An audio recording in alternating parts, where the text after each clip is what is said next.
All'udienza di oggi, 6 gennaio, la 18ª dall'inizio della causa, nella quale il giudice avrebbe dovuto emettere finalmente la sentenza, è risultato che il personale amministrativo del Tribunale è in sciopero.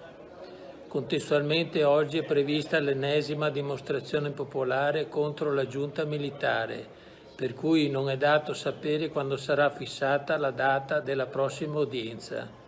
Uno strazio per Marco.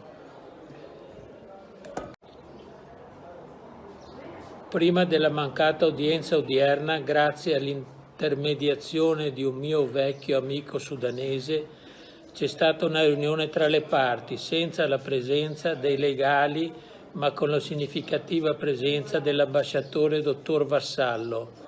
Il miliziano ha chiesto direttamente, e sottolineo direttamente all'ambasciatore, che per la rimozione del divieto di viaggio travel ban a Marco la Farnesina soddisfi una delle seguenti condizioni: deposito in tribunale di una somma pari a meno della metà del valore della causa.